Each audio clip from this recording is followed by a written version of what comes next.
Testing. Good morning, everybody. If you can please take your seats.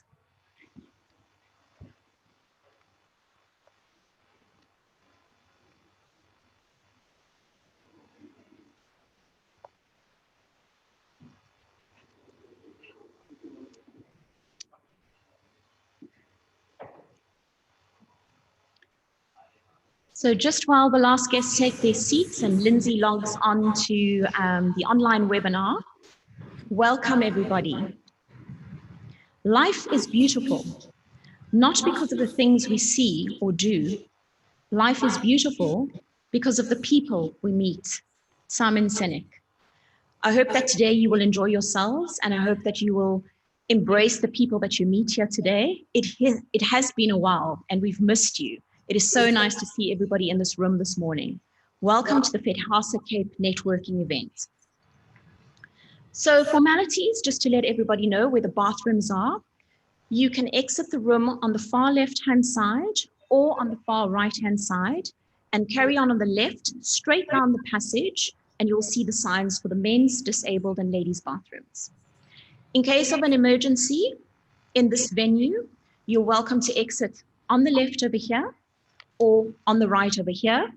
Alternatively, far left or far right over there, and move on to the left-hand side, and your meeting point is just on the back side over here. For those of you that are online, you know where the bathroom is. You left it there the last time. And your emergency, well, I hope you don't have too many stairs. Ladies and gentlemen, wow, what a year. What I'd like you to do is close your eyes for just a second. Those of you at home and online, please do the same. So just close your eyes. I know for some of you that's difficult. Put your hands in your lap. Relax your shoulders. It's been a long year. It's been stressful. It's been very tense. Take a deep breath in through your nose. And a deep breath out through your mouth. And when you breathe out, let your shoulders just sink down. And again, take a deep breath in through your nose and out through your mouth. I want you to open your eyes. And I'd like you to shout out for those of you that are here and for those of you that are at home watching online. Lindsay will shout out some of your comments. One word, how you feel about lockdown and the past 7 months. Let's go. Chris, shift. Okay. Come on. You guys are all a talkative bunch. I'm not sure why you're all so quiet right now. Optimistic. I love it. Love it. Yes. Anyone else? New beginnings. Zoom. Anyone else? Emotional. 100%. Anyone else? Make a plan. I love it. There's so many positive comments coming from here. Thank you very much. So welcome again to our event, and we'd like to give a special welcome to our Fedhasa CEO, Lee Zama. She is joining us today online, so thank you so much, Lee, for joining us. We also have our Fedhasa Inland GM, who is TD Makozana. She's also joining us online. Thank you so much for joining. Our JAMS partners for today, Fiona, our JAMS chair, as well as the president of SCULL. Thank you so much for your time today. Angela Lorimer from the Lagoon Beach Hotel and our Saki Western Cape chair. Thank you so much for hosting us and for being here today. And then thank you once again to the Lagoon Beach Hotel, who is Andrew Turnbull, Angela, Mareka, and their team for this beautiful venue. I think you're all happy with the socially distanced tables, and we'll be having a lovely breakfast sponsored by Lagoon Beach a little bit later. Thank you so much for your hospitality. It really has been amazing thus far.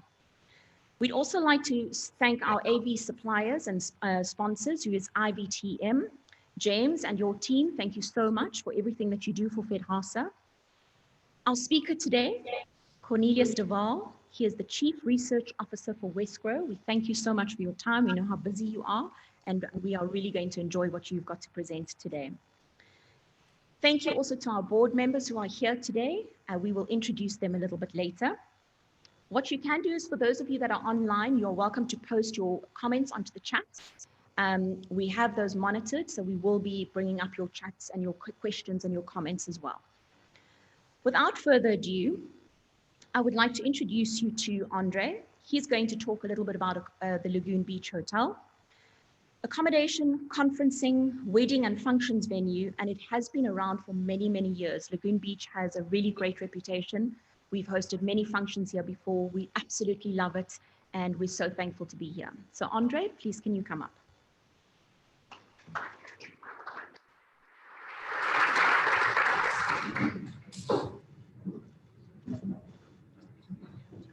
I don't think anybody really wants to see me online. Anyway.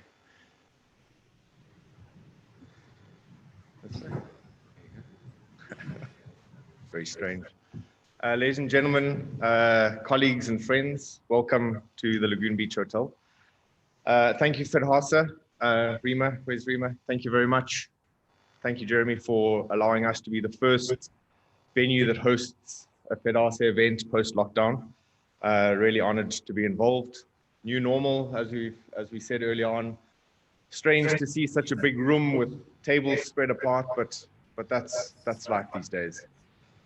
Normally, I would tell everybody about Lagoon Beach and brag about our successes over the past, but I'm not sure that is appropriate to do right now. And yes, I do have things to brag about, but there's two things really that I'd like to say. The first is that as an organization, as a group, as a hospitality family, as a hospitality community, we've been really, really positive. And it kind of shows when we had to say one word about lockdown and everybody said something positive, except me, I said fatter.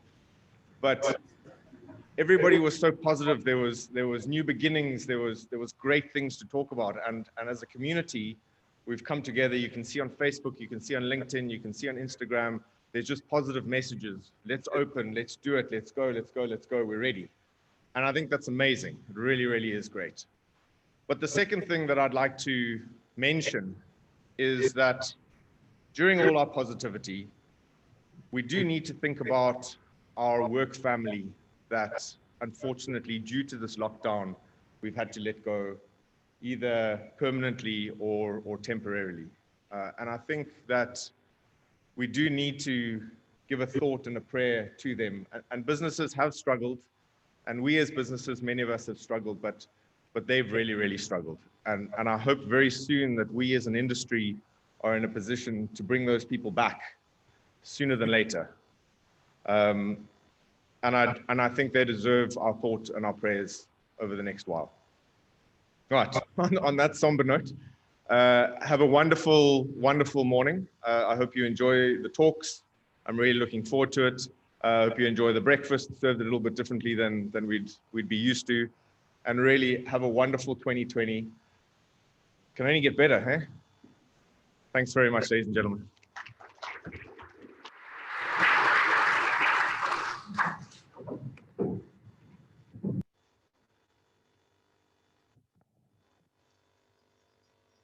Thank you so much, Andre. And I think I'm going to take from your lead.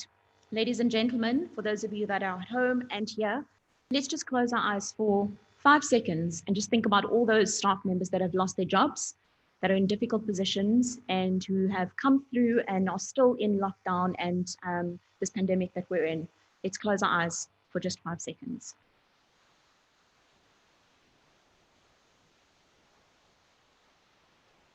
Thank you so much. Our next speaker for today, I'm very proud to introduce to you, is our chairperson for Fedhasa Cape. His name is Jeremy Clayton. Jeremy Clayton runs a business called Turnkey Hospitality Partners. And he is a born and bred Cape Townian. He absolutely loves Cape Town. He's on the mountain almost every single day, running, taking his kids to the beach, really living Cape Town and loving Cape Town every single moment of the day. He is extremely passionate about the African hospitality industry. He really believes in it. And He believes that through passion, understanding, and strategic hospitality plans, we really can successfully build our businesses. And I think that's really amazing. Jeremy is going to be talking about the hashtag travel safe, eat safe, hashtag reopen to stay open, how to ensure compliance and why it's in your business's best interest to do so. And he's also going to tell you a little bit about Fedhasa Cape, Fedhasa in general, and what we've been up to during lockdown. So without further ado, please put your hands together for Jeremy Clayton.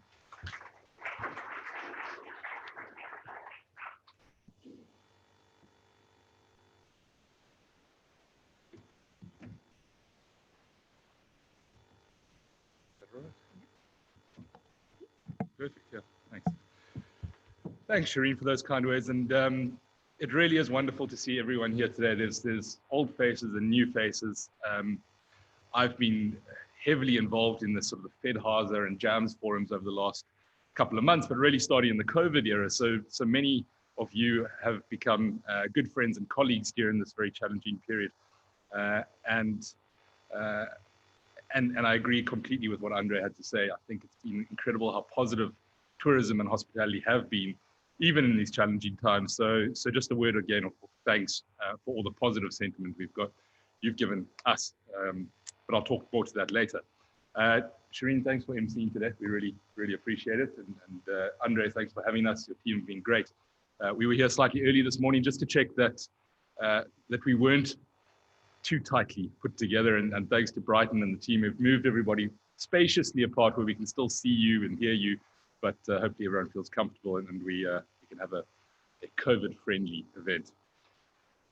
A couple of things I'd like to talk through today, and on the agenda, and Shireen's led me into a few of them, but firstly, obviously, I think these hybrid events where you can have friends and familiar faces in the same room as you, but also on the screen globally is a phenomenal silver lining of COVID, and I'm so pleased that we can invite people across the globe as well as members in Johannesburg, our CEO, to the event today.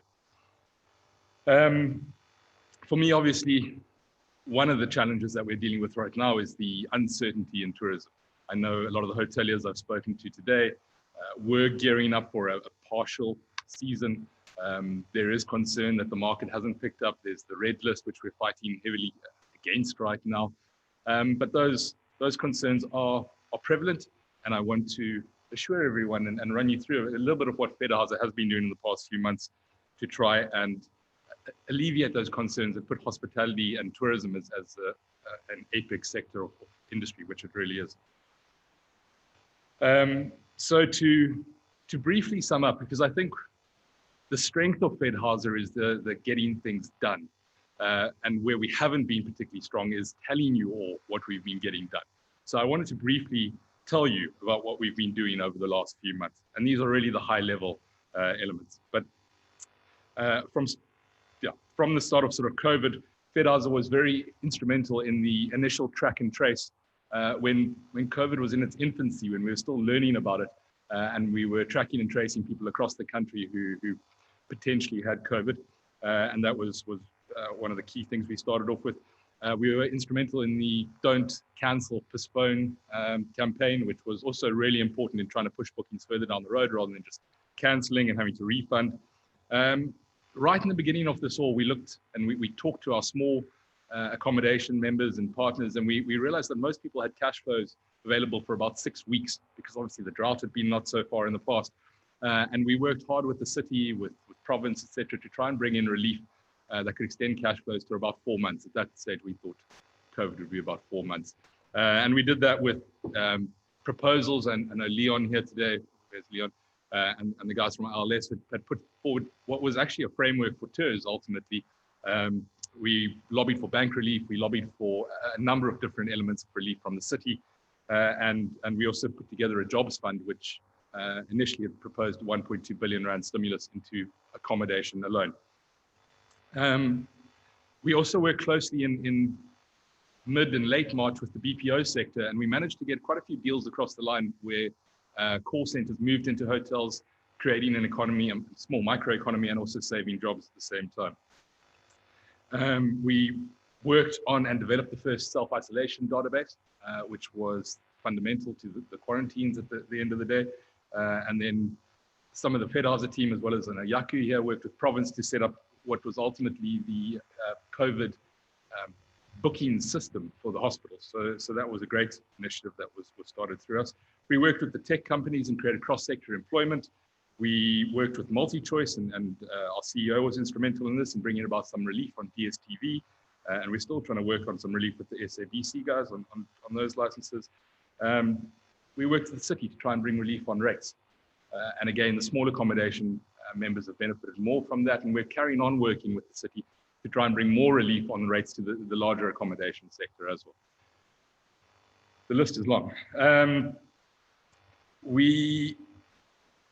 And this was very important. We developed with our private partners the original COVID Fedhasa protocols, which was rolled out across the hospitality sector. I'm sure you've all seen them. It's a lengthy document. And that document was a living document. As we learned more about COVID and whether you should wear gloves, shouldn't wear gloves, should wear masks, etc., it was continuously updated, and it was used as a primary document to roll out across hotels and restaurants across the country. So that was a very important document that we put together in a collaborative manner. Lee Zama was also tasked from the TBCSA of rolling out the tourism protocols as well, so not just hospitality, but the entire sector. We've lobbied hard and will continue to lobby against insurance or the fair payment of business interruption insurance. And then obviously we've lobbied for the safe opening of our sector. It's been critical to us that we could open up in a safe manner, in a proactive manner, and I think the industry at large has been so proactive in coming up with creative solutions, common sense solutions, and I must commend everybody for giving their thought and feedback on that. And then obviously right now we're lobbying hard for the removal of a red list for a safe, common sense, practical, pragmatic reopening of hospitality as a whole, and really trying to encourage the global tourism back into South Africa. It's a slow process with a lot of frustrations. I'm sure many of you in this room have been involved in them. But we are optimistic that we will at least get a partial season in Cape Town and South Africa, which we weren't that optimistic about 3-4 months ago. So we've come a long way, and we will carry on working really hard for you, our members, and for hospitality as a whole, so that we can carry on rebuilding our economy and the industry at large. So I think I'd actually briefly like to just thank Rima and the team for all the hard work they do behind the scenes, and CD who's online and Lee, etc., because very often they're at the coalface doing the hard work, but they're not always at the front taking the credit for the hard work they're doing. So thank you so much for all the hard work you put in. It's been an incredible privilege for me to work with you over the last few months. Next, I'd like to briefly talk about the Travel Safe, Eat Safe app. Again, this was a Fedhasa initiative. Originally, we worked with partners in the industry, including AP Point, Bidvest, our friends and colleagues from SATSA, to develop an app that proved to government that we could de-risk our sector. The app is very simplistic, and we wanted to keep it a very, very simple format. So essentially what it allows you to do, and if you haven't seen it, guys, please go on to travelsafeeatsafe.co.za and download the app. But what it allows you to do is very simply keep a database of all guests that come in and out of your hotels or your businesses, as well as your staff. The more you use it, the easier it gets, and ultimately you can literally just take a photo of a customer's or a guest's ID or barcoded ID, and so long as they've been in the system before, their information pops up. So you create a seamless and efficient system of people moving in and out of your hotel, and it allows industry to show government that if there is a hotspot or something happens, we can track and trace very easily. So that app was developed in a two-part mechanism. The first part is the free app, where you can track, trace, and keep a database and stop everybody touching pens and paper, using paper, etc. So it does create a simple system. And then there's the secondary part to the premium part of the app, which is 95 Rand a month, which can track your PPE, which offers a whole host of other benefits. So please go and look at that app. We really think it's an important part of us making sure that we stay open, even if heaven forbid, a second wave comes or we go back into more rigorous protocols or regulations, but let's hope that doesn't come. The app also includes some phenomenal COVID-19 training, which was developed by Shireen and her team. And really, if you haven't seen it, it is very important that you do get online, go look at the app, download it, and you become, by downloading it and acknowledging it, you also become WTTC compliant, which we think is important. Finally, again, I've mentioned it, and when I've spoken to a number of you in the room, I think COVID brings out a few real opportunities and silver linings at the same time. One being this opportunity to bring people in from around the world via VC. Although in due course, we do want those guys to all travel again. The other big one for me has been the alignment of various industry partners. And Shireen introduced our JAMS partners today, many of whom are Fedhasa members as well. But a big opportunity for me has been to get everybody that is so willing to drive industry at the same table. And so in about 2 weeks' time, we're going to be having the first of our JAMS Plus meetings where the associations, as well as private, as well as public partners, are going to one venue. We're going to have a good discussion around the future of tourism in the Cape, and this one specifically focused at the Cape. We're going to look at where the loopholes lie, where the challenges lie, and we're going to see how the three different sectors, public, private, and the associations, can support each other, set some seriously audacious goals for the future. Some of them will be a few months down the line, some of them will be more of a decade down the line. And I'm really excited that by getting a lot of the industry leaders at the table and getting alignment there, that we're going to set some goals in the Cape and truly show that the Cape is the destination of choice globally, and then hopefully start with those double-digit growths in the coming years, working towards 2030. So I'm very excited about that, and we'll keep feeding back to you, all our members, on those initiatives that are happening. Next, I'd like to briefly ask Lesego, is he here, just to come up and talk about one of the key initiatives that we've committed to undertaking as Fedhasa Cape, is that we would like to significantly improve the return on investment for our members. So Lesego is one of the members driving that. He's one of our board members. He's the MD of Latitude Apart Hotel in Sea Point, and he's going to briefly tell you about the basket of benefits that we're working on at the moment.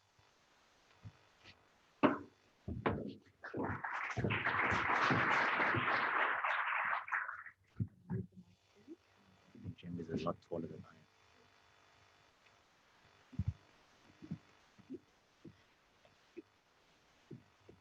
Good morning, everybody. The team has put together a slide or two to explain the idea behind the benefits program that we're exploring at the moment. But I think the essence of this is quite simple. An organization like Fedhasa exists because we recognize the value of strength in numbers.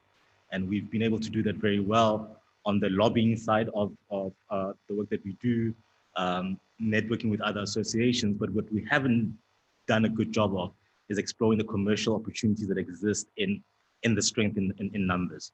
And so what we've done is had a look at the existing ecosystem that we have within Fedhasa. We've got a sizable number of trusted partners, and we've got hotels and smaller accommodations. And even within that small ecosystem, there's an opportunity for a lot more value creation beyond just a monthly showcase of a trusted partner. And even outside of that small Fedhasa Cape ecosystem and even the broader Fedhasa national ecosystem, we should be able to go out into broader industry, and whether it's financial services, whether it's F&B produce, and be able to negotiate as an industry or as a regional sector. So that's the thinking.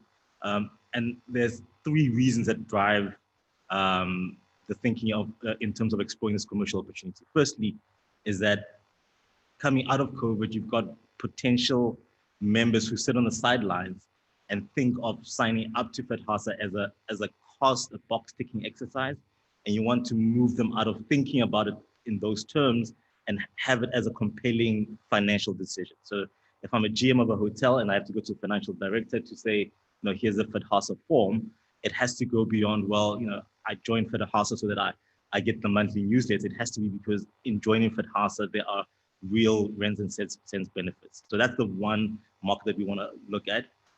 The second market, obviously, and the second reason for it is that existing members also sit in a situation where they have to be careful about where they're spending their money. And you don't want Fedhasa membership to be one of those choices that somebody thinks, well, if I want to save a bit, let's put the Fedhasa membership on hold until 2023. If anything, what existing members should be thinking of, if there's a place where I should be spending my money, it should be in my Fedhasa membership, because there are real benefits to being a member. At the moment, there are the DSTV, SABC license opportunities, but we have to build a far broader basket of benefits.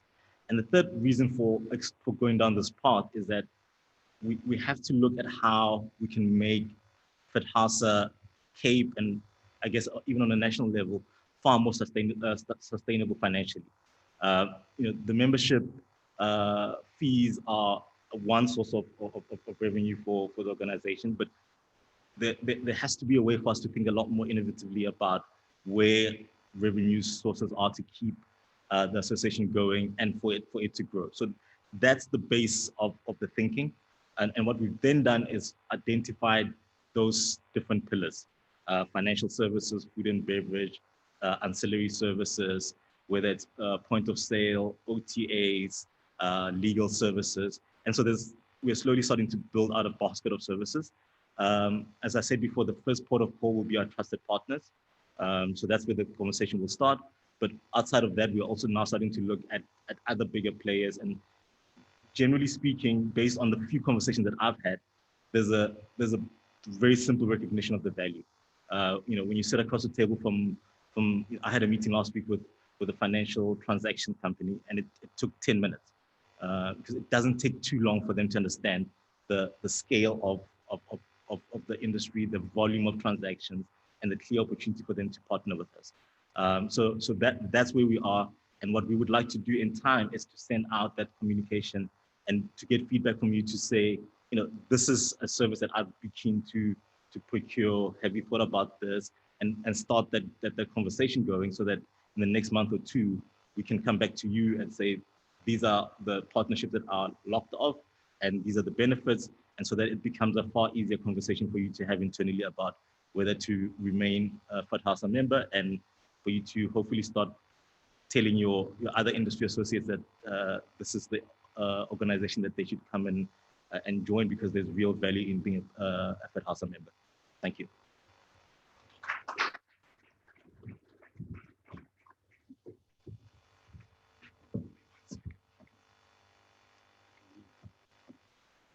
Thanks, Lesego. And I just wanted to highlight in conclusion from my side, the three core principles that the board and the team have undertaken for this sort of new year of Fedhasa, because I think it's really important that you understand the direction that we're taking. The first key principle for us was to evolve Fedhasa into a modern industry leader. We really want Fedhasa to be a proactive body that is well supported by members and driving industry initiatives on behalf of members. So that's our first principle. The second one is to reignite the brand through embracing change. I think COVID has brought about rapid change. We've seen the technology sectors, we've seen the VC side of things, and the purchasement through Takealots and Amazon, etc., flying. But we need to embrace that as well. And as Fedhasa and as members, I hope that we can embrace that collaboratively. And then the third key principle for us is to create a really high quality product that delivers a significant ROI for our members.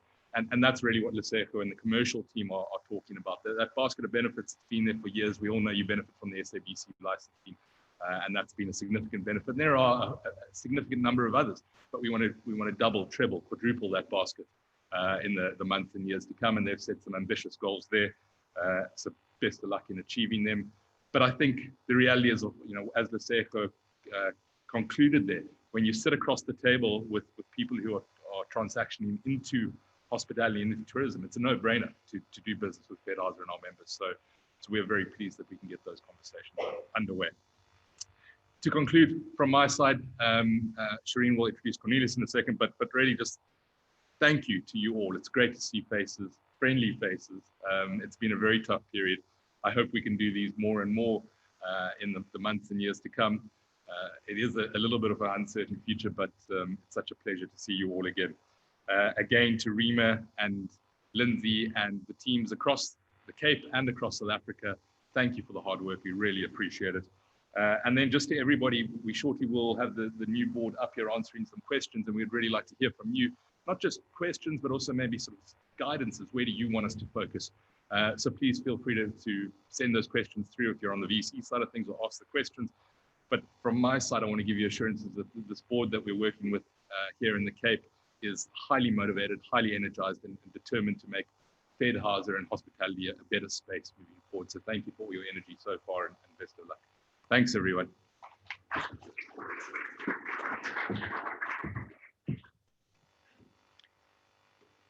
Awesome. Thank you so much, Jeremy. I want to make a comment. All the gentlemen that are here today, you are looking really handsome. Thank you so much for showing up.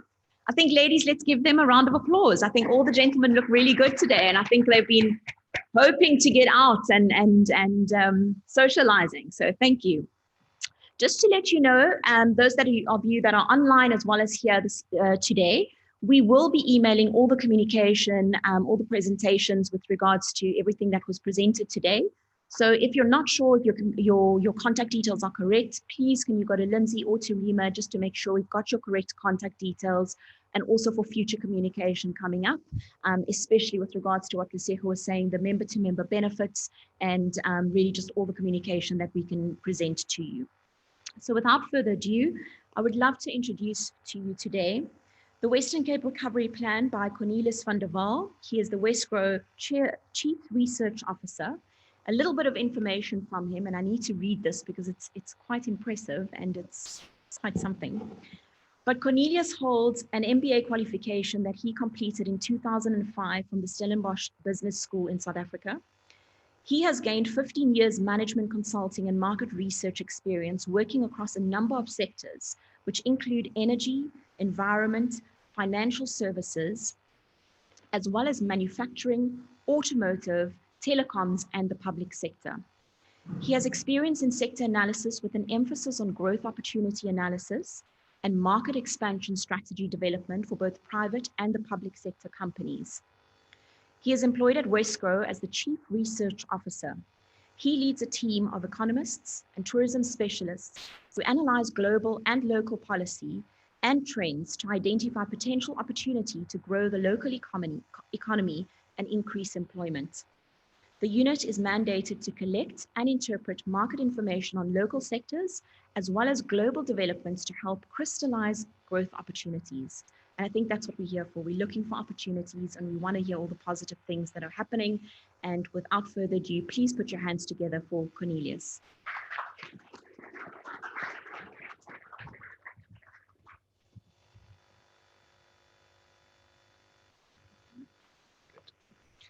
Good morning, ladies and gentlemen. Thanks for the introduction, Shireen. Jeremy, thanks for having me here today. This is my first face-to-face presentation since middle of March, and first time I've had to wear my big boy pants again, because Zooming is just so easy and you can have a shirt and nothing else and get away with it. But I want to congratulate Fedhasa in having the courage to have a face-to-face event. Actions really does speak louder than words. And it is absolutely important for us to say that we recognize that we are in a crisis, and we recognize that we are in a health crisis, but that it is that. We need to continue with our lives. We need to start and pick up from the ashes, and we need to make sure that we build an industry that is resilient, but is also very much aware of the risks for the people involved. We are in a period of massive economic challenges, and therefore it is crucial for everybody to do their part. And as Wesgro, that is what we do, of course. We are responsible for driving economic growth in the province and to promote our province as a destination for investment, trade, tourism, and film. I love to start my presentations with this slide. This slide is a representation of what happened in 2019. And I think we are all very aware that 2020 is not 2019. But if we take a comparison, South Africa is the second largest economy on the African continent, with the Western Cape economy being the 12th largest. So if we'd been an autonomous country, we would have been the 12th largest economy in Africa. The output of this province is more than autonomous countries like Tunisia, Cote d'Ivoire, Ivory Coast, DRC, and Cameroon. And if Cape Town had been an independent country in Africa, it would have been the 17th largest economy. We have significant output as a region and as a province. And we need to recognize that even though we are sitting at the very south part of the continent, very often very far removed from our source and destination markets, there's significant output. And this is what we need to rebuild and to make sure that we maintain this. So at the beginning of the year, we were looking at relatively mediocre growth globally, about 2.5%, 3% internationally. South Africa was trotting along at 0.6% last year. Wow, wouldn't it be good to get back to those numbers? At this stage, we're probably looking at global GDP decrease of about 4.5%, and in some countries it will be more. South Africa most likely be closer to 5 or 6%. And of course, it depends very much on the scenarios that you develop. The scenarios that you'll see here depends and links very closely with how the virus spreads, how hard lockdowns happen, and how economies and politicians respond to it. We've lost more than 19,000 people in South Africa to the virus. So to think that this is just another flu is folly. We have to recognize that it is dangerous, and we need to make sure that we observe safety. I think I've made that point. But at the same time, we need to push very hard against the authorities if they are going to force another hard lockdown. The initial hard lockdown, the intention thereof has always been to ready the healthcare industry for the wave of ill people. They've had the opportunity to ready themselves, and therefore, if there is a second wave, we believe the infrastructure that is there and the systems that have been put in place should be able to cope. So if we are forced in another hard lockdown, I would encourage resistance and lobbying very hard against it.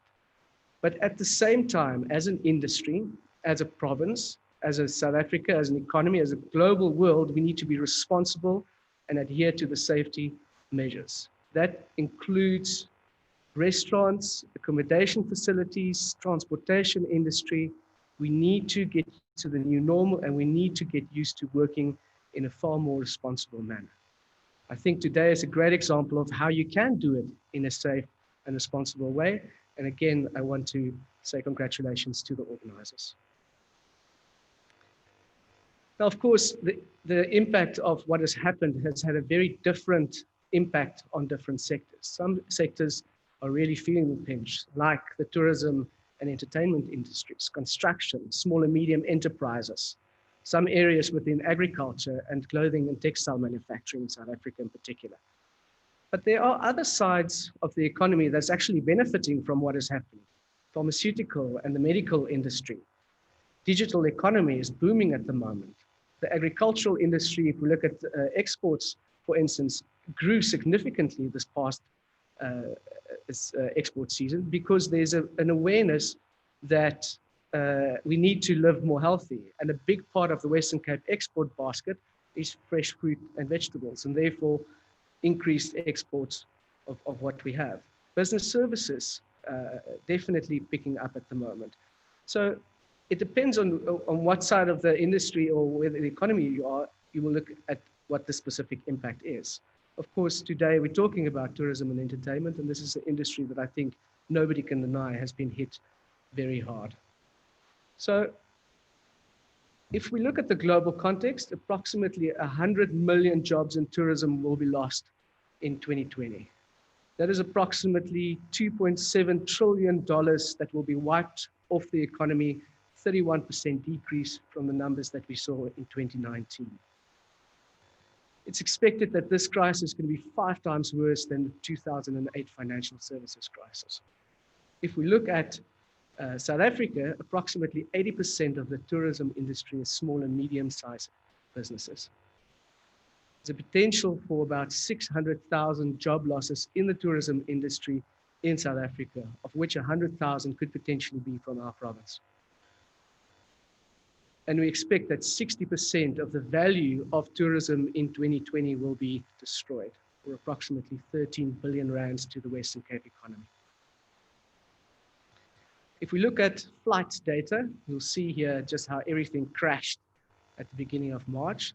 And in some areas, we saw quite a fast recovery, like in Europe, so the green line. And that has resulted in, again, some countries having more hard lockdowns because safety was not observed the way that it should have been. The US being another country where we're not seeing sufficient focus on the safety aspect, and therefore it remains a big challenge. But I think this is also an important message. We need to resume again. We need to open up, we need to be safe, and we need to follow logical protocol that will enable us to grow the economy.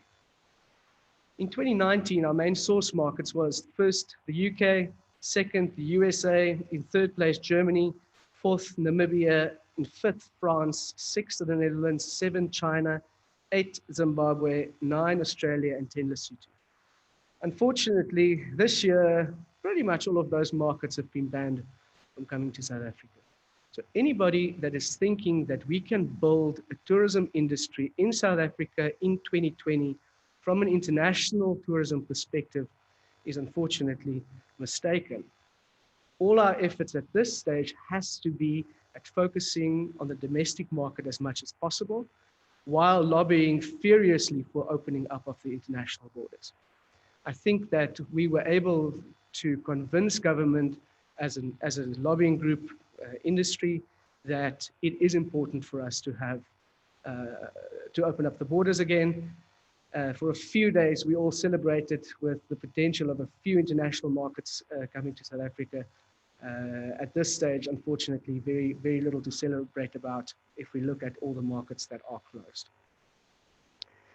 So the Western Cape Recovery Plan is built around a few things. It's very much focused around retail, construction, tourism, small and medium enterprises, manufacturing, clothing, agri-processing, and business process outsourcing. In fact, business process outsourcing, interestingly enough, has added more than 3,500 new jobs since the lockdown in Cape Town alone.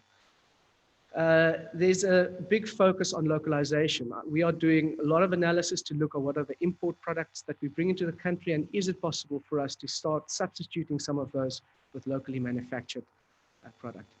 Big focus on digital support and conversion, and then of course focusing on the strengths that we have, which is in many cases agriculture related exports. There's a big focus on finding trade partners locally throughout the country, but also internationally, of course.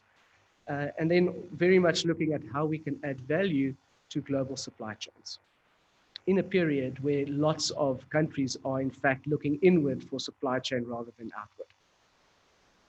We are also linking our plan to the cities plan. So for those not familiar with the complexities of having to deal with national, provincial, and city structures, very often these three entities don't communicate at all. And when they do, they all drive their individual agendas. But this recovery plan is one of the first ones that I've seen where there is an alignment between national, provincial, and the city level. And it's very much on focusing at a city level on stabilizing, adapting, and then rebuilding and recovery. And we are very much at the moment focusing on the rebuilding and recovery phase. So as an agency, of course, we've had to change many things that we do. There's been a big focus on digital. We never slow down. In fact, we've only been more busy. But there's a big focus on ensuring that we bring people together, even in a virtual space. We've had virtual wine missions. We've had virtual investment summits. We've had a big focus on digital marketing in the tourism space. And even in the film industry, there's a big focus on digital at the moment. But let's talk a little bit specifically about the tourism marketing recovery plan. I think the big focus has been to understand the pain of the industry, to lobby national government and city on the relief measures, and to, wherever possible, create awareness around the opportunities of Cape Town and the Western Cape. First campaign that we are running at the moment is that Get That Faraway Feeling. And this campaign was launched by Premier Alan Winde on the 27th of August. We had great media interest in the launch, and the results have been quite amazing. The idea of Get That Far Away Feeling is around focusing on South Africans that were looking to travel abroad this year, or people that have ambition to travel at some stage abroad, and to recognize that many of the attractions that people might find overseas is available in our province, such as things that you might see in Greece or France, Copenhagen, Sweden, Bali, Italy. And within a week, we went out and we identified areas, we did the shoot, and we promoted this. And the return on this has been quite successful. We've had more than 5.5 million Facebook impressions. Many people have clicked through and watched all of the videos in full. The social media response to it has been phenomenal. And wherever we have launched it, we have received a very warm welcome for this. The second campaign that we're busy with at the moment is Kids Stay Free. Again, within the safe travel context that is endorsed globally, which is really important for us.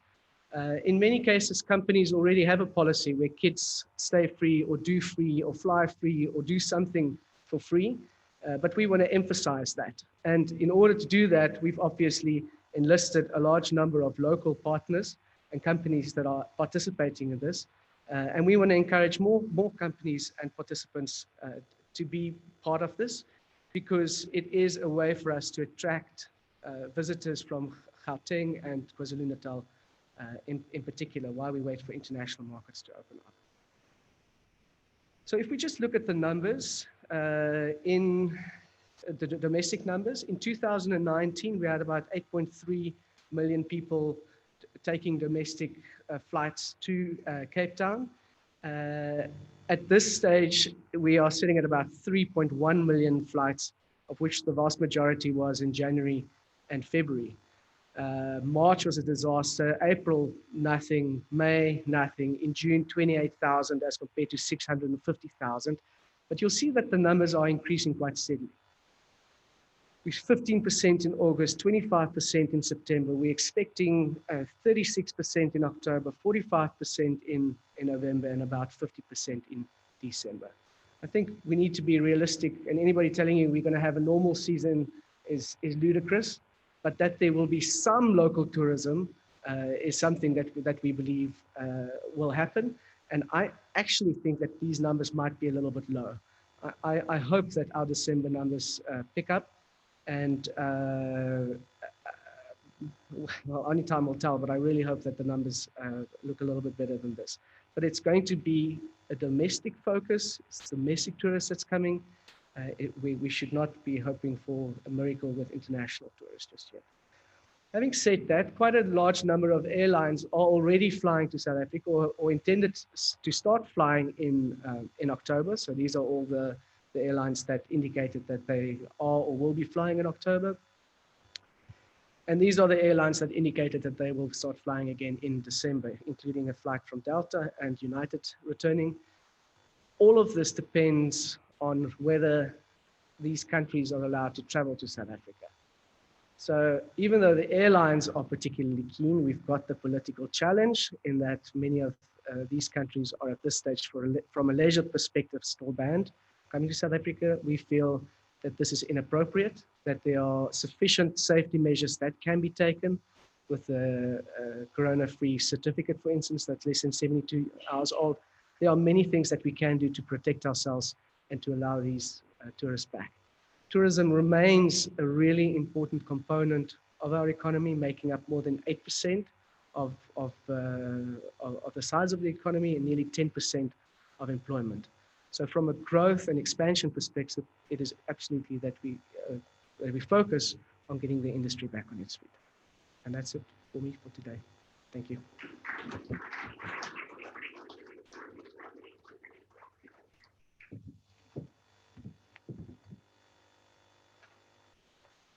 Thank you so much. We really appreciate your talk, and I'm going to ask you to come back again. just so that we can hand over a gift. Cornelius, thank you so much for your time. We know how busy you are, and thank you for that information. I'm sure that everybody's going to look at it in more detail when they get it in their computers, and we really appreciate it. Thank you.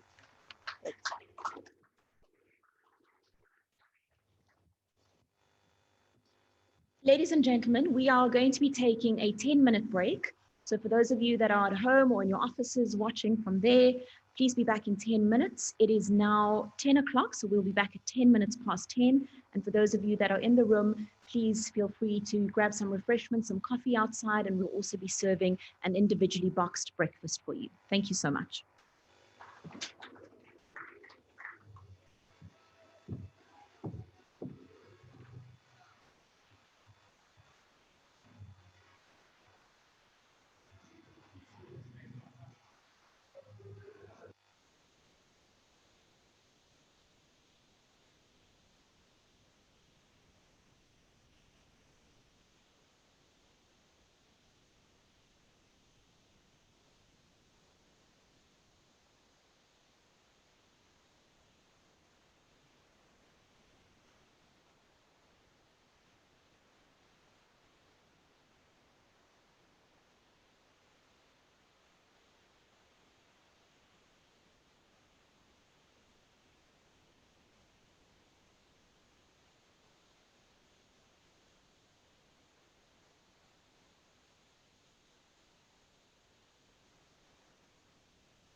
Ladies and gentlemen, welcome back. If you can please take your seats.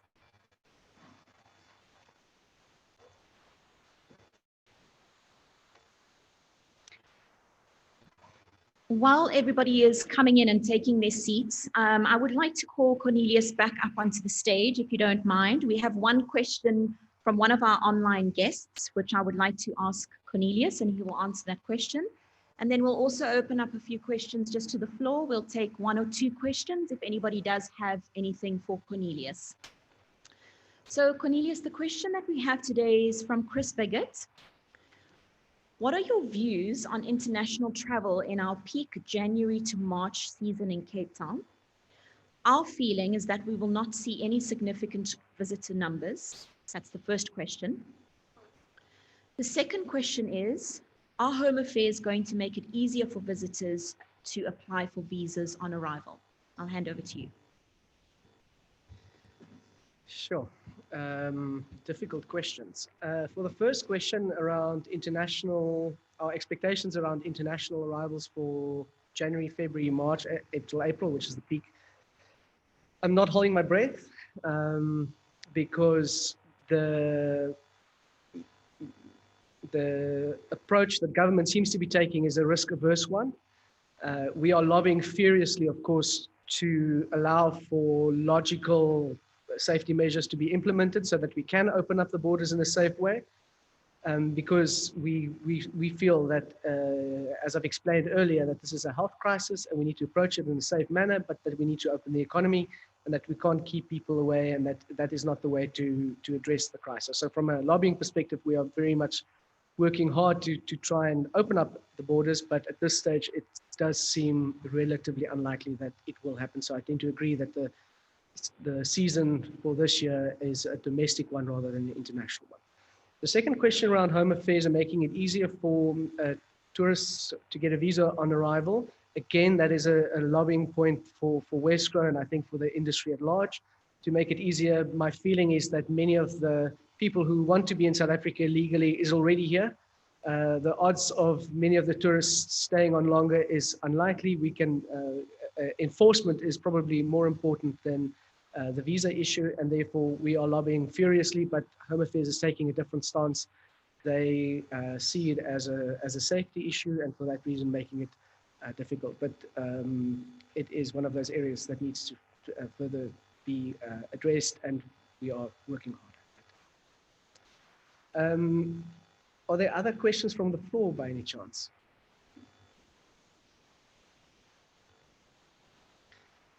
No? Making my life easy today. I like that. Thank you. Oh no, there's one. Yes, sir.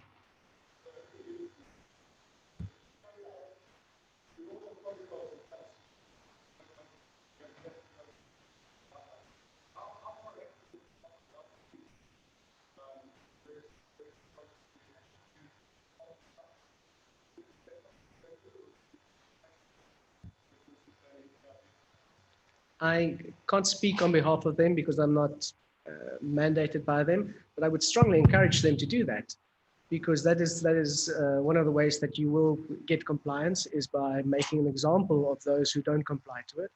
I think as an industry, the tourism industry in general is a lot more aware of having those protocols in place because they've been hit so extremely hard, more so than other industries that's been less hard hit. But I would strongly encourage the authorities to do those inspections so that people do comply. Unfortunately, that's the way of human nature, is for people to try and take shortcuts and we shouldn't do.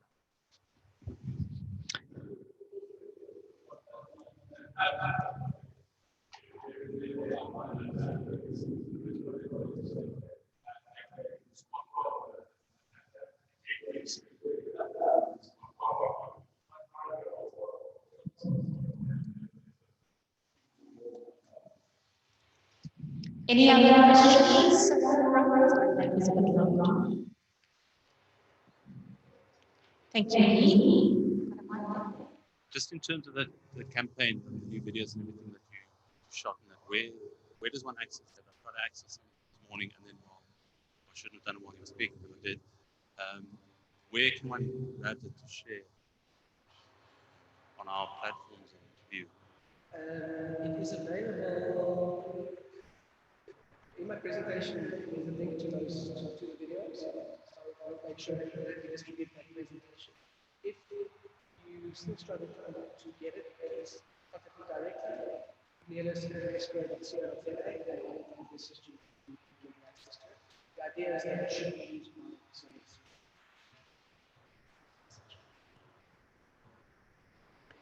Any other questions? Thank you so much.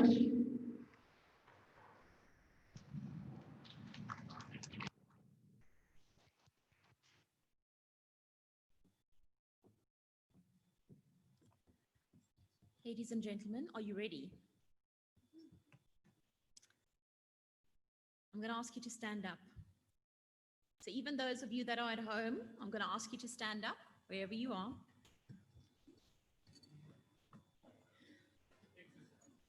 For those of you that have been eating your breakfast, take swallow your breakfast.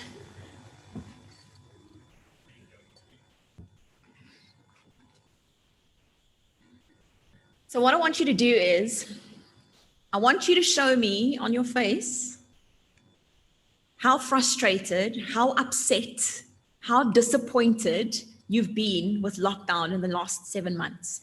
So I want you to show me how that's made you feel. You've got a smile, mine's like, great, I love it. For those of you that are at home, I can't see you, but I'm loving it. Jeremy, confused? Okay. Chris? Yeah? Very upset, frustrated? Yes? Okay. Try harder. I want to see that frown. I want to see that frown. You're upset. You're really frustrated and irritated with what's happened. Jonathan's great. Okay, thank you. I want you to relax your face. Take a deep breath like we practiced early on. In through your nose and out through your mouth. And I want you to let go of that frustrated face, that frustrated feeling. And now what I want you to do is I want you to laugh at this situation. The past 7 months, I want you to laugh at it like from the bottom of your tummy, that you're like, what a joke. What a joke. I want you to laugh as hard as you can, everybody, online as well as in the room. Let me see your smiles. You can clap if you want to, but I want to see you just release it. Let go of it. Give yourselves a round of applause, everybody.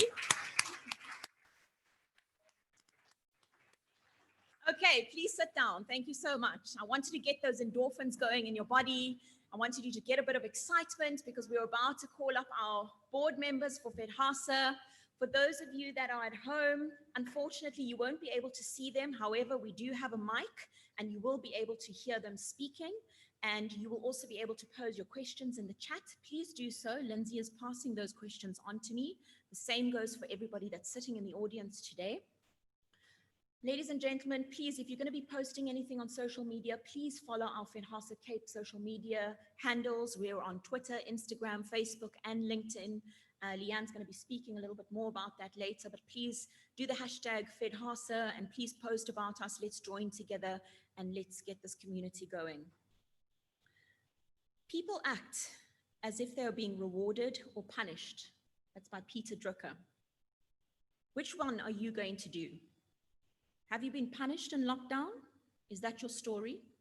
Or are you going to change your story? Have you been rewarded with today? An opportunity to be alive, to make a difference, to contribute, to connect, to collaborate with all these amazing people in this room and those online. Peter Drucker also said, opportunity is where you find it, not where it finds you. Without further ado, I'd like to introduce you to our board members. They're going to come up to the front and they're going to take a seat on these chairs over here. They will be introducing themselves and then we will open up the floor to some questions. Thank you. Please give them a round of applause.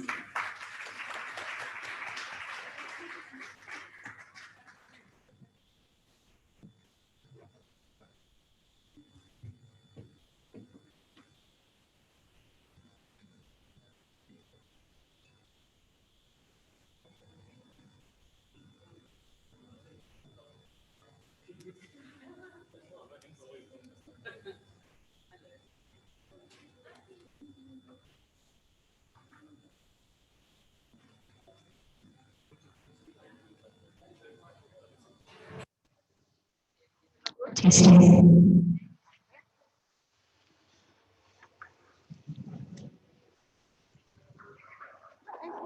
Well done.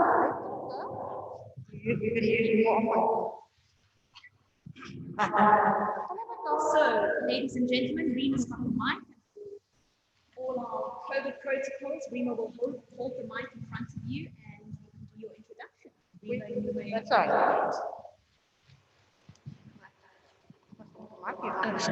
Good morning, ladies and gentlemen. I'm Anna Smith. I represent the restaurant segment on the Fedhasa board, and I own Simon's Restaurant at Critical Station. Hi, good morning, everyone. My name is Leanne, and I represent the small accommodation sector. I'm from the Singer Group of companies. And while I have your attention, I'm going to speak for 2 minutes. I also head up the communications portfolio at Fedhasa. So we've done some really exciting things over the last couple of months. You'll notice that we have a brand new Fedhasa LinkedIn page, so please go follow it. Tag yourselves. We also want to start doing a lot more communications about the great work that our industry is doing and the work that our partners are doing and the work that our members are doing. So if there's anything exciting that you're doing in your business or any special offers or anything that you feel we can communicate, we have access to the database, we have access to the industry. So please share that information with us. We'd love to get in touch on communications channels. Just to reiterate for those that are watching online, Leanne has just spoken to us with regards to following us on our new LinkedIn page. Please tag us with House of Cake as well as tag your businesses so that we can also showcase your businesses. And she's also spoken about the basket of benefits. So just to reiterate again, we'd really love to encourage member-to-member benefits. So start thinking about any benefits that you could potentially offer to the members on Fedhasa and for us to be able to grow our database and our memberships. Thank you. That's just perfect. Hi everyone, again, I'm Jeremy Clayton. I represent the President Hotel, Turnkey Hospitality, and a few other businesses. It's my privilege to be the chairman of Fedhasa Clayton, and it's on the national board as well. And for me, it's just such a great opportunity to be a part of this association, hoping to guide this association from strength to strength. We take over a legacy of 70 plus years of hospitality, and we foresee a really strong future for Fedhasa. So thank you for your support, and we encourage you to stay in touch with us all through social media platforms that Leanne spoke to, as well as the old pick up a phone or email us in the office, and we'll be there to answer your questions and drive industry. So thanks again. Thank you. That's Jeremy, President Hotel. Good morning, everybody. Farid Jones. I represent, together with Shireen, the Trusted Partners segment, which this is supposed to be our event, but they zapped it from us. It's fine. I also have a business called Business Essentials for Hospitality, where I specialize in accounting in the industry. And yeah, we're here to serve you, so tell us what you need to see on the menu. Thank you. Thank you. That's Farid from Business Essentials. Morning, everyone. My name is Nola Mini, and I represent the Young Professional segment and also founder and owner of Relax Spas. Like Farid said, we're basically here to serve you, and I plead and I urge everyone to support the Young Professional segment. We did a survey a few months ago, and the response that we received was not really what we had expected. So I urge everyone that's present today to please support us in terms of wanting to really drive the Young Professional segment. We're working on holding a round table to try and put structure into the segment, but we cannot do it without industry involvement in terms of having youth from your properties involved. Thank you. Thank you, Nolly, from Relax Spas. Hi, my name is Lesego Mojatlani, Managing Director of Attitude Apart Hotels. I am an alternate member representing the hotel sector with Richard from Cornelis. And I'm quite keen to find ways for us to approach things a bit differently. So any new ideas, I'm quite open to you. Thanks. Thank you, Lesego. So the picks from Novan State Boutique Residence, South of the Valley, Managing Director in Sales and Marketing. I also sit alongside Leanne in the small accommodation sector. And I think one of the most positive things that came out of lockdown for me was being requested to sit on the board of Fedhasa and work with some of these positive people that we work together with. Rebranding Fedhasa, Cape and National, just making it and growing it, just fresh ideas. Yeah, to serve all of you. Thank you. Thank you, Lee, and also thank you to Taylor from Nova Constantia. She's been helping us with the event today, so thank you so much, Taylor. Good morning, everyone. My name is Ainsley, and I serve Nolly in the young professional segment, and I'm from Southern Cape. Just to tag on to what Nolly was saying, I want to challenge each one of you to do an each one program, where if you have a young professional in your company, within your hotel, within your industry, to tag them along, bring them to a Fedhasa event, connect them with us so that we can actually get them involved with what we are doing, because we want 2021 to be a great year for young professionals within our industry. Thank you so much, Ainsley. Good morning, everyone, and hello to those I haven't said hello to personally. I'm Rima Lisa, Executive Officer for the Fedhasa Cape, one of the few paid employees. So Lindsay is also here at the back, so part of our big team. So thanks, Lindsay, for your support.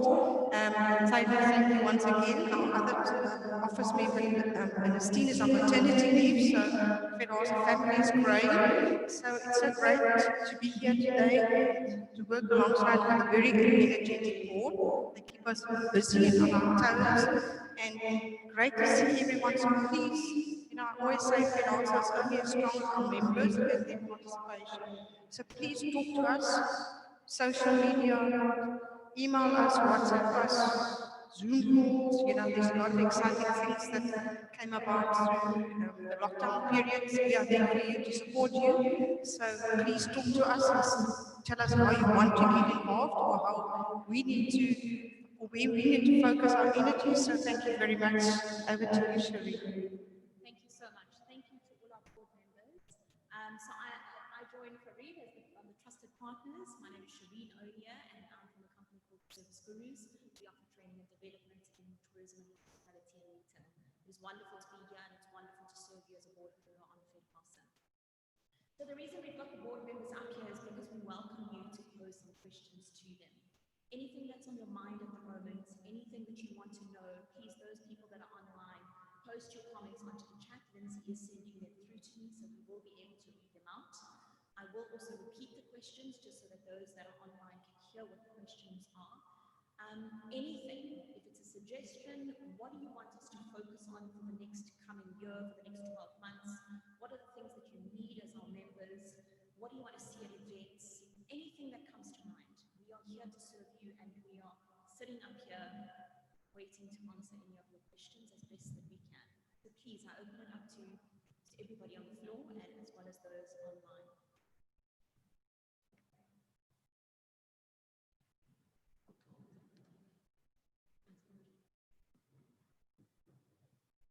Anybody? Yes, thank you. Rima's going to bring the mic over to you.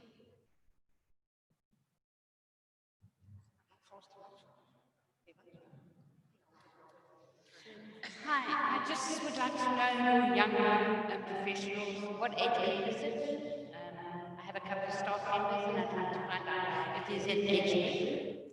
So what is the age group for the Young Professionals Network? The cutoff was set up between 35 and 40. In terms of the age as well, I'm sorry. Once you identify as young professionals, you might find that you've got line managers, you've got supervisors within your establishment that are between the ages of 25 and 35. So in terms of wanting to create opportunities for them to network and build relationships within the hospitality industry. So we're very sort of open about it based on where the person is within the hospitality industry. So age group for the young professionals between 35 35 and 40. I see a lot of smiles and giggles over here, so good luck to those of you that are in there. Remo, we've got one more question on that side. Up to 35 and 40 as well.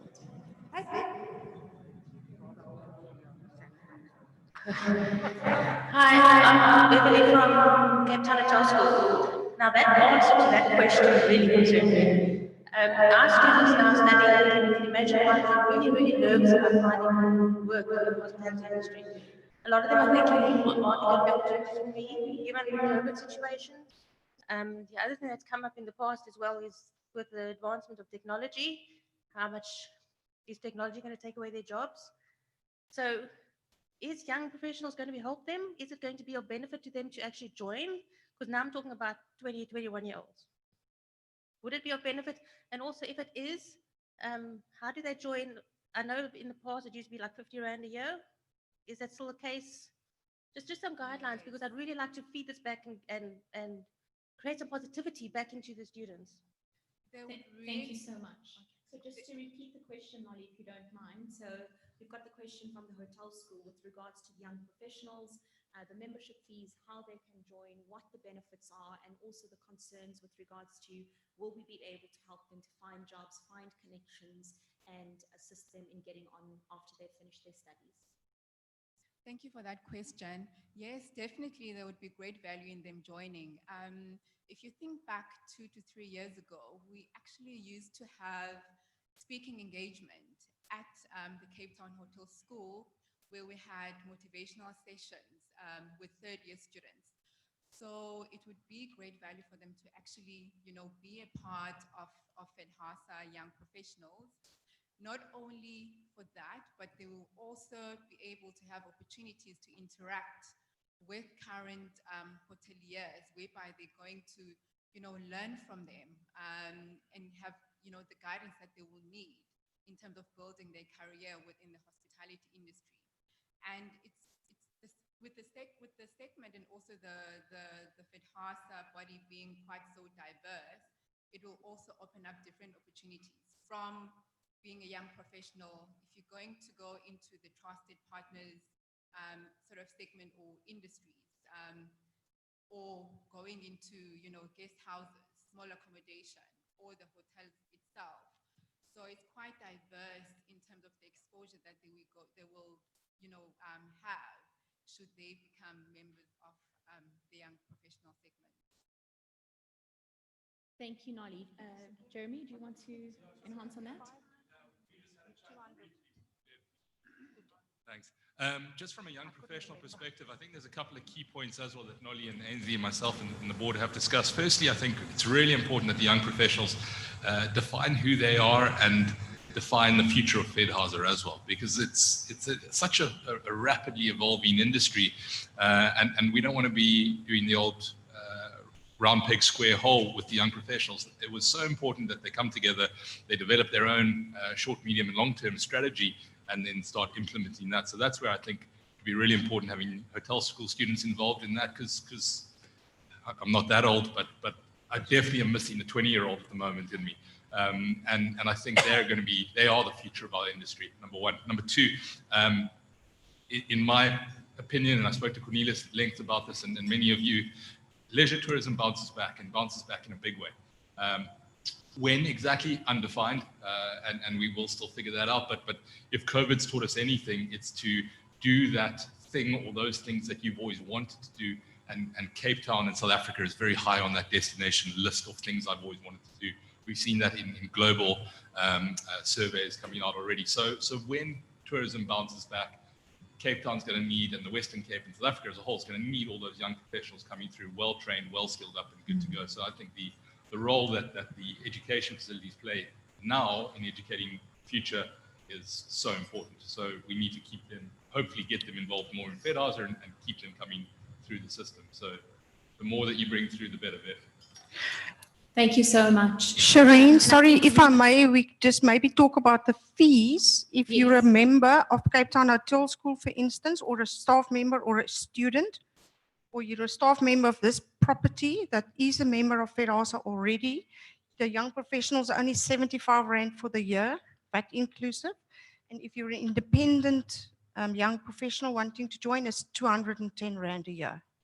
So it's very nominal fees, but just to be in becoming part of the Fedhasa family and building you up and networking in the industry. I think, Remo, if we can just send another communication out as well, just reminding everybody about what the fees are and the benefits, that would be great. Any other questions? Yes, we've got a question over there.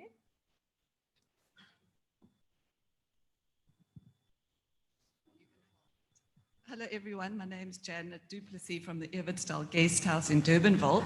I don't know if this is an appropriate platform to ask the question that I do have, so you can just perhaps guide me. I'm wondering what people are doing with their staff members. So we've heard that I think it was 500,000 people have lost their jobs in the industry. Now, if you have an establishment, you haven't closed, but there's absolutely no ways you can keep all your people employed and you don't know when they will all be able to come back to work. What is one to do? TERS has ended. Do you still have to retrench someone in the normal manner? Because there aren't actually funds to do it as you would have if in the past. Do you just keep people hanging on a string? Do you just say, I don't know when you're going to come back to work? I'm not quite sure, how to deal with the situation. It is something that plays on my heart because I've got people that are sort of just on a string. And I don't know if anybody has the answer, if I should phone Fedhasa Labour about that. Thank you very much. What I'd like to do is I'd like to suggest, Remo, you have someone to suggest? I was going to suggest Jeremy and then open it up to the table. Okay, Jeremy, you want to go first? Okay. We're definitely going to throw it across to ILS, who's our Labour partner in a moment. But my finding, and I've been involved unfortunately in a few different businesses who have had to downsize, has been that everyone is completely unique. In some instances, we've had to retrench. In some instances, we've had to go to short time, and in some instances, laid off staff, and in some instances, all three. I think by speaking to professionals from the Labour side, they'll be able to guide you on what's the best heart and business decision that you can make. So that's my perspective, but ILS and Leon over there. Thank you, Jeremy. We are going to hand over to Leon from ILS. Leon, is it going to be you or Di? So, in short, I think afterwards let's come and have a quick chat with either Diane or myself. But up until now, I looked at it earlier this week. We've been involved in more than 80 different sets of retrenchments, probably over 100 if I just think what we've done still in the last month or two again. Different sets, not different number of people, 80 different companies, different sets of retrenchments. Sometimes we've gone into second rounds of retrenchment where people retrenched earlier in the lockdown or 3-4 months ago and now say we've got to cut deeper, unfortunately. So that's the one option, and I'm not saying you must take the retrenchment option necessarily. Each, as Jeremy said, each situation is unique. If you thought in mid-March, I'm going to take the 3-week lockdown on the chin, and then we'll be back and I'm going to pay my people 50% of their salary. We were all taken by surprise. I think you're not unique, anybody in that. Thank goodness we're not the Tokyo Olympics Committee, because they've got a bigger problem than we have.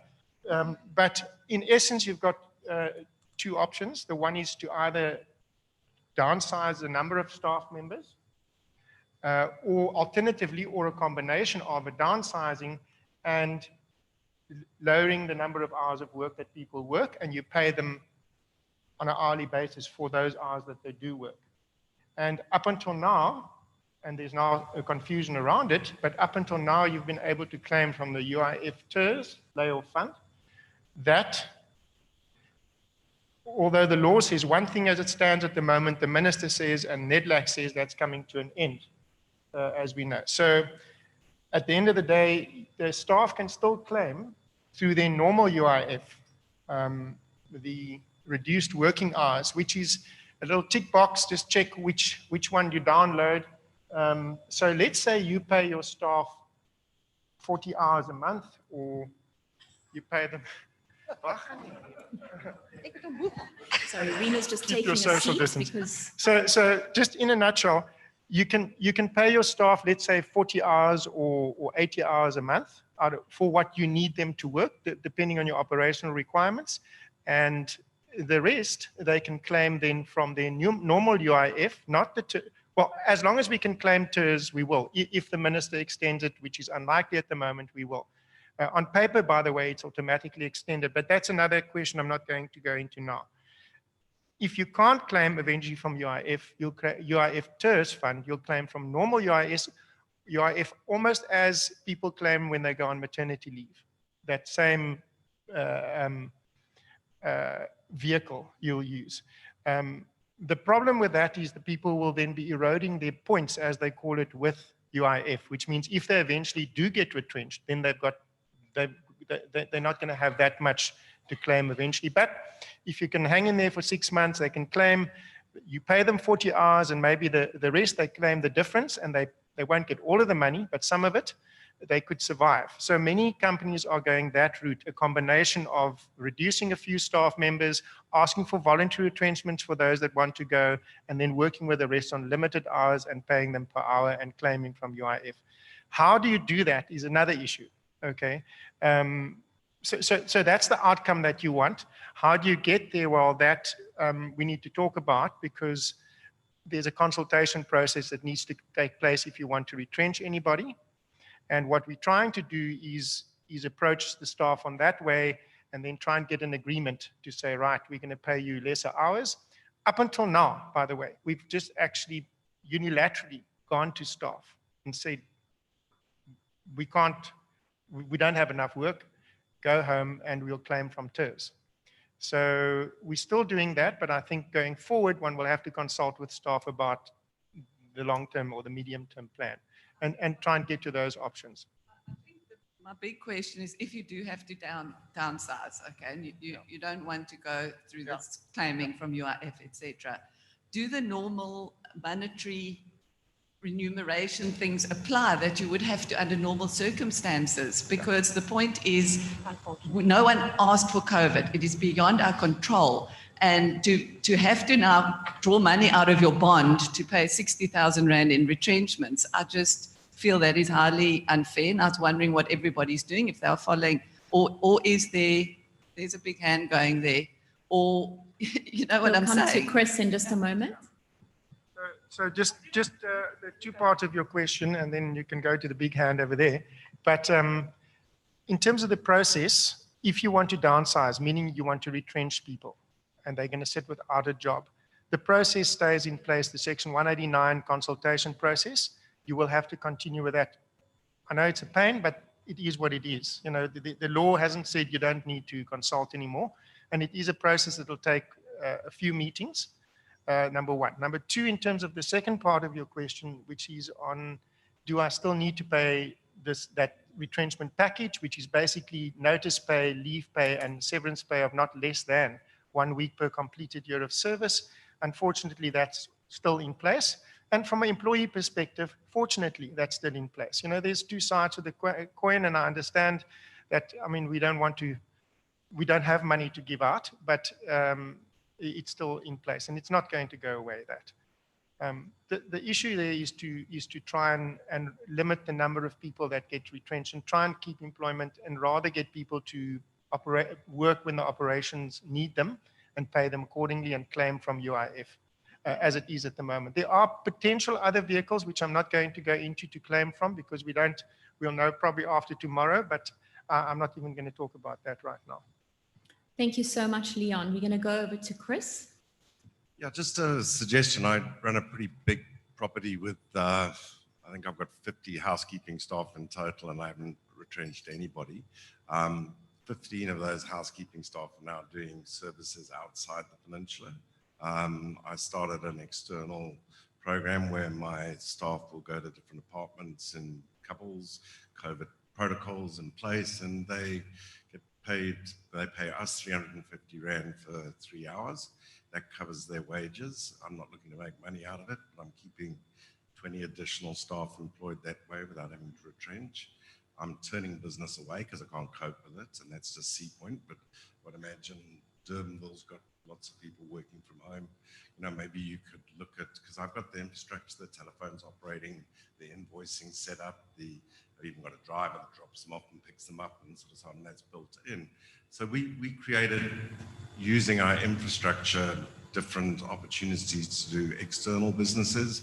We also do a handyman service. So if you've got an apartment in Sea Point and don't want to change the hinges, we can come and do that for you. You know, laundry, we've got a big laundry. You can come drop the laundry off. It keeps my linen keepers, everybody going. I've started a wash during the night, so we get people going at night. So, you know, the industrial laundry people. But really, I'm just saying is use your infrastructure. You know, it's expensive laying off people, you know, and you're going to need them back sometime. And you know, the money you spend training and getting them on board, I can't afford to let them go. So, you know, I've got my base cost covered pretty much by the business I'm doing. So it's really just retaining staff as you've done. And I have 180 and I haven't retrenched anybody. Awesome. A round of applause to Chris and the Peninsula Hotel. So for those of you that are online, just to reiterate with regards to what Leon and Chris have just said, so there are a couple of options with regards to what you can do is obviously go through the retrenchment process, or as Chris was saying is, I'd like to say think out of the box, but I don't think there's a box anymore. I think that if you're still in a box, you're way behind, but that is really innovation and really well done to you and your team. But another thought also just to think about while you not knowing what to do with your staff members and considering all the costs to go through the process, the option, as Leon said, is either give them the option of retrenchment or keeping the staff but giving them less hours. And majority of the time people are saying, I'll keep my job and I'll work less hours, please, that's okay. But another thing to think about is how are you preparing your staff members for when they do get retrenched? There's something that you can impact on them in that sense. How are you teaching them about how to go for an interview or preparing a CV? Some properties we know, those staff members have been working there for 20 years. When last have they gone for an interview? When last have they gone to apply for a job? What are their anxiety levels like? What are their stress levels like? How are you just giving them a little bit of insight or a little bit of preparation into the unknown of what they're going into? So you can have a small impact in that way as well. Thank you. Any other questions on the floor? Or Shireen, maybe if I can just plug our trusted partner segment. I mean, that's why we have trusted partner members, the likes of ILS who specialize in our industry. So if you have any questions, any concerns, please, if you don't phone the office, we will direct you to somebody who can assist you.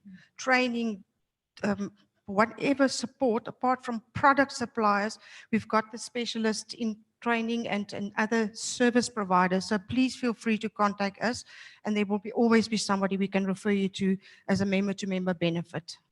Thanks. Awesome, and I'm sure that Di and Leon will be around a little bit later if you do have some questions as well. Any other questions to the board, or maybe to pose it to everybody over here? Thank you. I know that we are running over time, and I hope that you'll bear with us. Thank you. My name is John Watson. I work with Preferred Hotels and Resorts, which is a global hotel representation company. Jeremy, I just wanted to pick up on a comment that you made about leisure travel.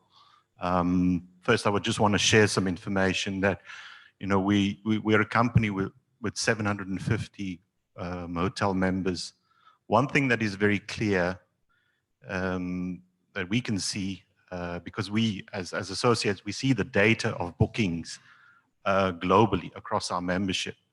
In destinations where travel is permitted and the protocols are in place, we are seeing that hotel members are recovering, and some are even recovering very well. The other clear indication is that resort hotels that are in the business of leisure travel are the ones that are recovering better. City destinations that rely more on business travel are still struggling. Just want to pick up on something else. I recently, maybe other members also followed the Future Hospitality Summit was held very recently in Saudi Arabia. And there was one message that came across very clearly, is that unless there is going to be a coordinated approach between countries on creating access from one country to another, i.e. allow the travel, have the protocols in place, the movement of travel is going to be a long road, because countries are operating in silos. Like, for example, here in South Africa, the government has decided to simply just say, well, these countries are not allowed, irrespective of who could potentially travel. So just a thought and a question. Fedhasa is a body that represents the hospitality industry segment and tourism segment.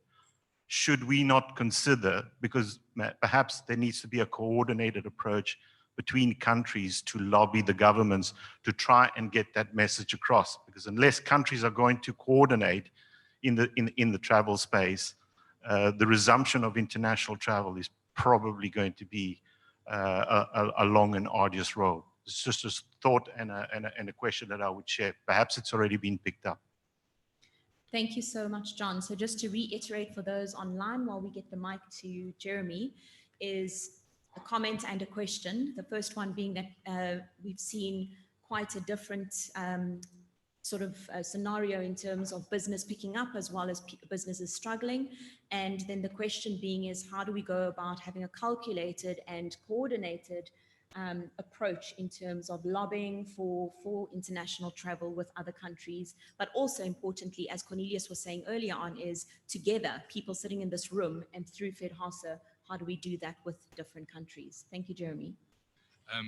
Thanks, John. Maybe just very brief context. So agreed fully that we need to have a global best practice from the hospitality, or more macroly the tourism side of things, because obviously we're very often the product and the supply, but we need to make sure that the borders, the tour operators, travel agents, etc., are all aligned as well, and therefore provinces, cities, and governments.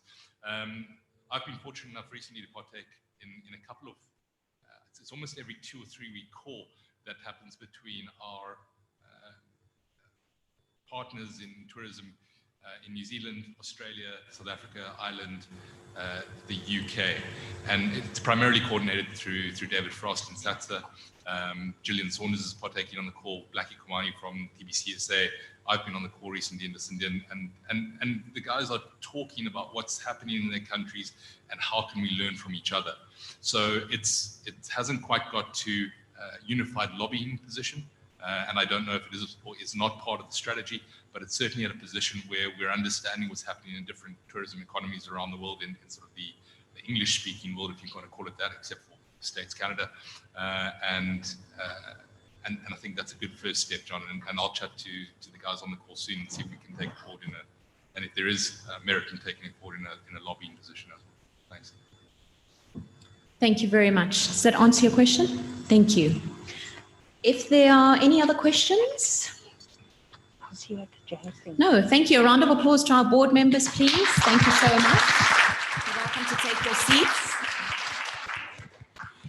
This brings us to the end of our event, and we thank you everybody that's been online, as well as everybody that has attended this meeting today here face to face. We thank you. It's been amazing having you here. Once again, we thank our board members and Rima and Lindsay and the whole team for everything that you do for Fedhasa. We once again thank the Lagoon Beach Hotel for hosting us today, and we wish you all the very best with the rest of the week as well as the future. Just to end off, I'd like to read one more quote for you, and this is by Simon Sinek. And it says, "Great leaders are not the strongest. They are the ones who are honest about their weaknesses. Great leaders are not the smartest. They are the ones who admit how much they don't know. Great leaders can't do everything. They are the ones who look to others to help them. Great leaders don't see themselves as great. They see themselves as human." And at the end of the day, I think what COVID has taught us is that no matter where you are in this world or what status you hold, at the end of the day, we all have blood going through our veins and we're all human. And it is okay to be human. It is okay to feel all those things that we felt earlier on today when I asked you those questions. It is okay to be frustrated, scared, or anxious or stressed. Those are okay. It is okay to sit here amongst your peers and your colleagues and ask questions, ask for help, because that is why we are here. We cannot get through this on our own. We as Fedhasa, your board, we are here to help you. We are here to support you. Please use us. Contact us via email, on our platforms, WhatsApp us. We are here to help you. We are here to support you, and we want to see you succeed. So please don't hesitate to be human. Thank you very much.